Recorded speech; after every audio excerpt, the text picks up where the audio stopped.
Hey guys, thanks for tuning in. It is coming up on springtime, and you know what that means. Baby chicks.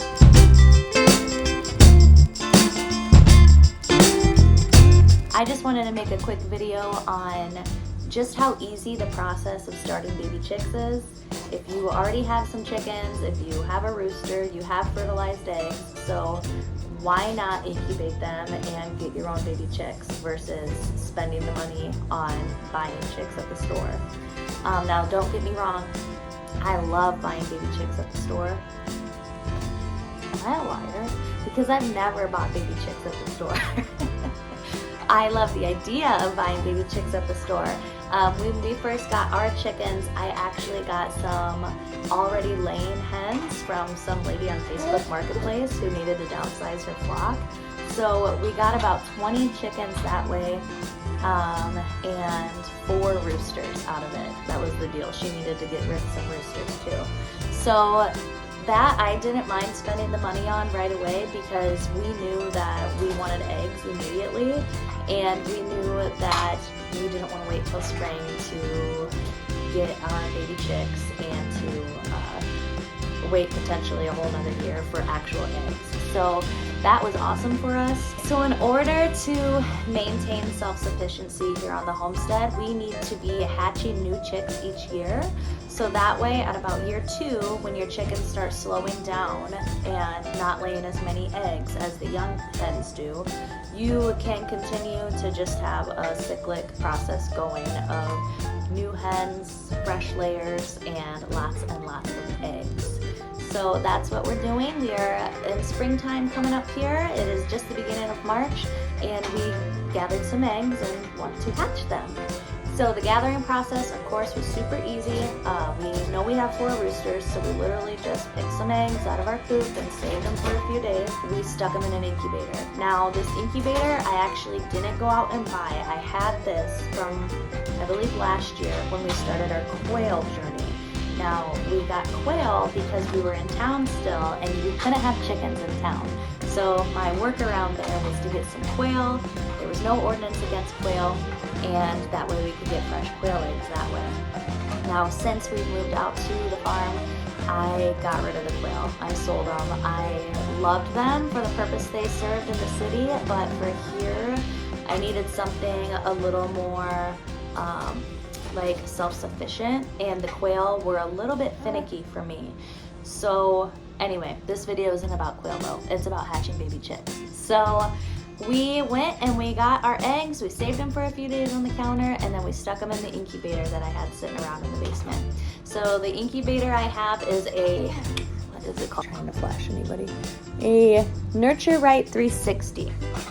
And it holds about, well, how many eggs?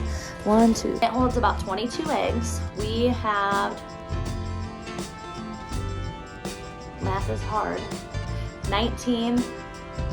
We have 19 in there because we didn't want to wait another day. So we have 19 eggs in there. I'm hoping to get 19 baby chicks, but we'll just see how many hatch because of course you have to account, you know, for one not being fertilized, one not developing appropriately. There's always going to be a couple losses. So 19 eggs, we'll see how many baby chicks we get. So we literally gathered them, let them sit for a day or 2, turned them, you know, and then because you want to be sure to turn them so that way the yolk doesn't get stuck, basically glued to the side of the egg when they're developing, and it can cause problems when they're hatching and developing that way.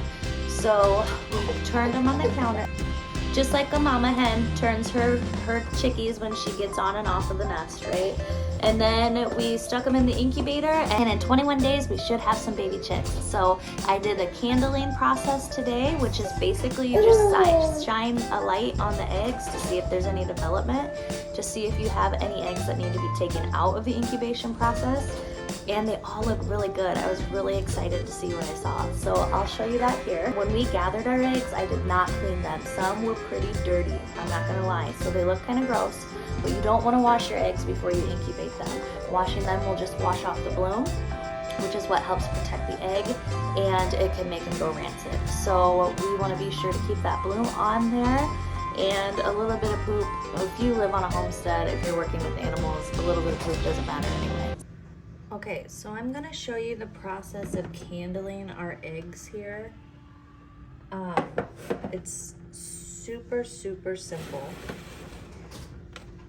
My incubator came with this candle light here, and you literally just put the egg on top, and you can see if it's, I'm trying to move this over to get a better angle.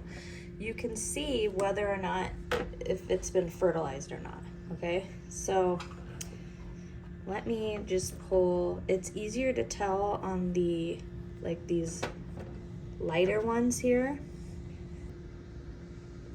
Okay, so I just pulled this one out, and here you can see the definite line here. That is a little baby chick growing in there. And again, these eggs are dirty. I didn't bother cleaning them, which is just fine. You don't want to clean off. It's the bloom is what it's called. When they're laid, they come with this bloom over the top that protects them from any bacteria and anything harmful from getting into the egg. Here again, you can see that definite line. Let me show you one that kind of seemed a little maybe, nope, that looks good too. You can see the line, that darkness.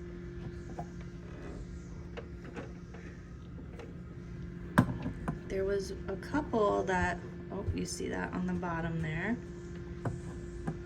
And that little spot right there, thanks buddy, is a little baby chick developing. Where was one though that I didn't? Another one you can see. So far it looks like these are all pretty fertile. We'll check again. We're on day 4 here. I'll check again in another probably 4-ish days just to see if any stopped developing. There's that. What's crazy in there? There was one you could see. Thank you, buddy. Hi, Izzy. Oh, here it is. This one I was a little iffy on. You could tell from the light, it almost looks a little bit cracked, but when I look at the egg, it looks like there's some development. So we're gonna keep our eye on this one to see how that goes. But where was the one you could see the, like the blood vessels in it, and it was really cool. I'm trying to find that one. I think I already did this one. Oh, here it is. Look how cool that is. Let me see if I can focus here.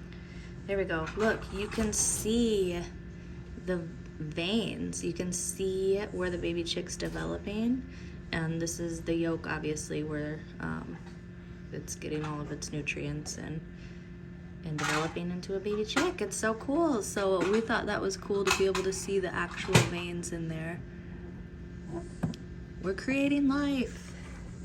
Well, not creating it, but we are, what do you call it? Incubating it. We've got life. Anyway, so my setup isn't super fancy. I literally am just at my computer desk here where I'm keeping the eggs, because this is probably the warmest spot in the house for it. So I'll just put the lid back on here. I keep the incubator at about 25% humidity for right now, and it stays at about 99 degrees. And we'll check again in 4-ish days to see if there's any more development. We want to keep an eye on them for the first few days just in case there is any that is not fertilized. I don't want a rotten egg explosion in my incubator. So it looks like it's doing pretty good though. Looks like there's definitely some development that I can see in all of them. So that's cool. So there you have it. The process of candling is super duper easy. I'm gonna check these guys again in about 4 days just to be sure that they are still continuing to develop, just to be sure there's no, like I said, rotten eggs in my incubator that are going to explode at some point, because ew, that's disgusting. I don't even want to deal with that. And we will continue to see how they go. So the cool thing too about hatching our own eggs versus buying them at the store is that we can continue to go in batches. We can continue to hatch after these big, I mean, you can continue to buy baby chicks too, but for us, it's a $0 way to keep our chicken population going up, and I'm all about budget-friendly options like that. So yeah, we're excited. We will let you know how it continues to go. I've actually never hatched baby chicks before. This is my first spring with chickens. So do you realize how hard it was for me to know that Baby Chick Days was happening at Tractor Supply and not get any baby chicks? Oh my gosh, I about could barely stand it. But we made a trip to Tyson's the other day and they didn't even have big chicks, so it was good. I was like, okay, I don't have to fight temptation here. This is nice. But anyway, I'm excited. In a few weeks, we will have baby chicks. Buddy, you're making this hard. You are making this hard. So let me know in the comments, is this your first year hatching baby chicks? Have you done this before? Are you a pro? Is there anything that I'm missing so far? I'd love to hear your experience, and if you liked this sort of content, please be sure to like and subscribe. It really helps me out as a small YouTube channel. And join me next time as we set up our brooder and get our supplies ready for that, because we're gonna have baby chicks coming. Yeah! All right, thank you guys so much for watching. Have a good rest of your day.